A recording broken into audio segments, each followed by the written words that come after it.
Netherland পুরাই মা বোন এক করে দিয়েছে গাইস। সুইডেনের বিপক্ষে 5-1 গোলে জয় হয়েছে নেদারল্যান্ড। আজকে আনবিলিভেবল পারফরমেন্স ছিল গ্যাকপোর আর ডামফ্রিসের। কথা তো কী বলবো ভাই, এত ভালো একটা পারফরমেন্স দিয়েছে গ্যাকপো রাইট ব্যাক। ও মাই গড, 2টা অ্যাসিস্ট করেছে। আর গ্যাকপোর কথা কি বলবো গাইস, গ্যাকপো 2টা গোল দিয়েছে, একটা অ্যাসিস্ট দিয়েছে। আর ফ্রাঙ্কি ডিয়ং গাইস, ওয়াইনক্রাফের আত্মা ভর করেছে ডিয়ংয়ের উপরে। Master class performance, midfield dominate করেছে, পুরো ম্যাচটাকে ডমিনেট করেছে। কোনো ইন্ডিভিজুয়াল ব্রিলিয়ান্টের গোল হয়নি, পুরো টিম ওয়ার্ক গোল হয়েছে, পুরো full of. R O my god, একটা বিজ্ঞানী আছে, ম্যাথমেটিশিয়ান, কোন জার্মানি ম্যাথমেটিশিয়ান।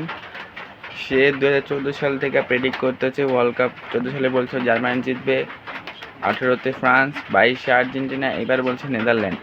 এইবার যদি নেদারল্যান্ড জিতে ভাই, পরের বার থেকে যে তার উপরে আমি বিশ্বাস করবো ভাই। এবার যদি নেদারল্যান্ড জিতে, সে বলে জনসংখ্যা, জিডিপি, এবার এমনি হিসাব করে সে ওয়ার্ল্ড কাপ উইনার বানা দেয়। এটা হয়েছে 3 বছর ধরে হয়েছে। আর নেদারল্যান্ড গত 20 বছর ধরে 2006 সাল থেকে তারা 90 মিনিটের ওয়ার্ল্ড কাপে 90 মিনিটে হারে নেয়। পেনাল্টিতে হারছে, নাহলে এক্সট্রা টাইমে। 90 মিনিটে হারে নেয়, ফার্স্ট 90 মিনিট।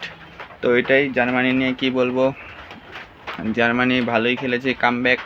আইভরি কোস্টে প্রথমে ডমিনেট করতেছিল, পরে একটা কথা মনে রাখবেন, 2টা ওয়ার্ল্ড কাপ গেল যে আগে যে 2টা ওয়ার্ল্ড কাপ, গত 2টা ওয়ার্ল্ড কাপে যে টিমগুলো বিজয় হয়েছে, যে টিমগুলো জিতেছে ফ্রান্স আর আর্জেন্টিনা, তারা মেন সাবস্টিটিউশন পাওয়ারে জিতেছে। কারণ সাবস্টিটিউশন পাওয়ার হলো মেন।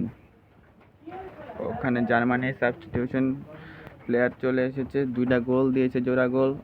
94 মিনিটে গোলটা দিয়েছে। তো লাস্ট টাইমে জয় হয়েছে 2 বছর পর, গ্রুপ স্টেজ থেকে বাইরে গিয়েছে জার্মানি। তো এটাই ছিল প্রেডিকশন। ভিডিওটা আসতে দেরি হয়ে গিয়েছে, এখানে একটু প্রবলেম ছিল। তো এটাই, ভিডিওটাকে ভালো লাগলে লাইক আর চ্যানেলটাকে সাবস্ক্রাইব। Bye bye.